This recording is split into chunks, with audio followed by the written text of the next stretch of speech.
ရှင် easy pan မီပါဒီနေ့မှာတော့မီက lunch box လေးပြင်ပြမှာပါ lunch box ပြင်ဖို့အတွက်မီမနဲ့အရာတို့ဟာနဲ့ထမင်းဟိုးလေးရင်တဲလိုက်ပါတယ်ပြီးသွားလို့ရှိရင်မီဒီနေ့ coffee ကြော်မှာမဟုတ်လို့ coffee လေးအနည်းငယ်ကိုလည်းလှီထားလိုက်ပါတယ် coffee လေးအနည်းငယ်ကိုလှီထားပြီးသွားရင်မီခင်းညင်သေးလေးအနည်းငယ်ကိုလည်းလှီထားပါတယ်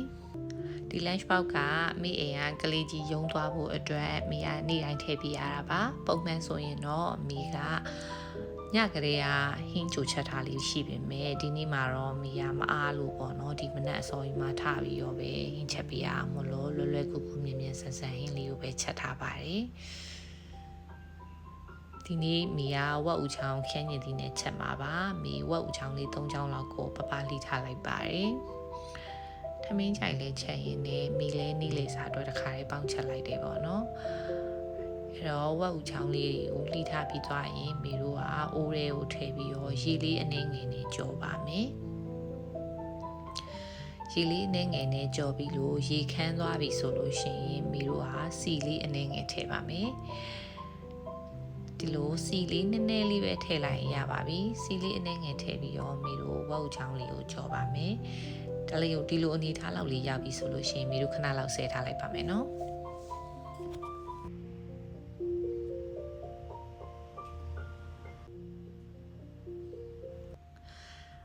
ပြီးသွားရင်တော့ခုနကဝက်ဦးချောင်းကြော်ထားတဲ့စီတွေကိုချက်သွန်နီလေးတစ်စုံနဲ့ငရုတ်သီးရောင်တင်မုံလေးနည်းငယ်ထည့်ပြီးတော့မိတို့ခုနကလှီးထားတဲ့ခင်းညင်သီးလေးတွေကိုလည်းထည့်လိုက်ပါတယ်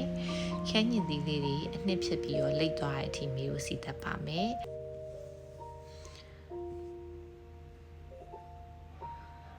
ဒါမျိုးခင်းညင်သီးလေးဤပြီးတော့ဒီလိုမျိုးအခြေအနေလောက်ရောက်ရင်မိတို့ကရောင်းမလေးနဲ့ဖက်ဖက်ပြီးခြေပေးရမယ်ပေါ့နော်ပြီးသွားရင်မိတို့အနှစ်ကလေးဖြစ်သွားအောင်လို့ရေနွေးလေးနည်းငယ်ထည့်လိုက်ပါတယ်ပြီးသွားရင်ခုနကကျိုးဖယ်ထားတဲ့ဝက်ဦးချောင်းလေးကိုလည်းပြန်ထည့်လိုက်ပါမယ်မိသုံးတဲ့ဒီထိုင်းဝက်ဦးချောင်းကလေအရန်အချိုးများမလို့မိကအရသာအတွက်ပဲငပြားရဲ့အကြီးလေးအနည်းငယ်ကိုပဲထပ်ထည့်ပါတော့တယ်ပြီးတော့ရေနွေးလေးနဲ့ငယ်ထည့်ပြီးတော့ခဏလောက်စီပြန်သွားပြီဆိုလို့ရှိရင်တော့မေတို့ရဲ့ဝက်ဦးချောင်းလေးကကျက်သွားပါပြီဒါဆိုရင်တော့ထမင်းကြိုင်ထည့်ဖို့အဓိကအသားဟင်အနေနဲ့ဝက်ဦးချောင်းခင်းညင်သည့်ချက်ကလေးလေးရသွားပါပြီရှင်ဒုတိယတစ်ခွက်အနေနဲ့မိကခုနကတဲအိုးထဲမှာပဲကော်ဖီလေးဆက်ကြော်ပါမယ်ကော်ဖီကြော်ဖို့အတွက်စီလေးအနှဲငယ်နဲ့ချက်သွန်ကြော်လေးထည့်ပြီးရင်ခုနကလှီးထားတဲ့ကော်ဖီလေးထည့်ပါမယ်ပဲငပြားရဲ့အကြည့်နဲ့စားလေးအနှဲငယ်ထည့်ပြီးရင်ကော်ဖီလေးဤသွားအောင်လို့မိတို့အဖုံးလေးခဏလောက်အုပ်ထားလိုက်ပါမယ်နော်ခဏလောက်တည်ထားပြီးသွားရင်ဒီလိုကော်ဖီလေးရဣလာပြီဆိုရင်မိတို့ကအနံလေးမှုသွားအောင်လို့ငရုတ်ကောင်းလေးအနှဲငယ်နဲ့အချိုးတက်လေးရဖို့တခြားလေးအနှဲငယ်ထည့်ပါမယ်ဒါဆိုရင်တော့ကော်ဖီကြော်လေးလည်းရသွားပါပြီရှင်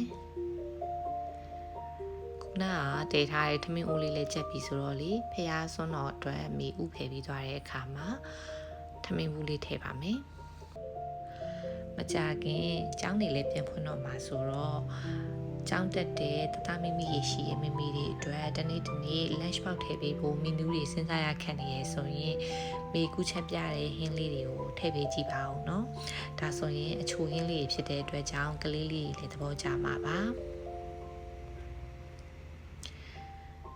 မိကတော့ထမင်းနဲ့ဟင်းနဲ့ထည့်ပြီးရဲ့အပြင်ကိုပုံမှန်အသီးလေးတစ်မျိုးထည့်ပြီးဖြစ်ပါတယ်ဒီနေ့မှာတော့အိမ်မှာလိုက်ချီသီးလေးဝယ်ထားရှိအောင်မလို့မိကအခွန်လေးနွားပြီးတော့နေ့လေထမင်းစားပြီးရဲ့အချိန်ကြရင်အချိုတဲရအောင်လို့ထည့်ပေးလိုက်ပါတယ်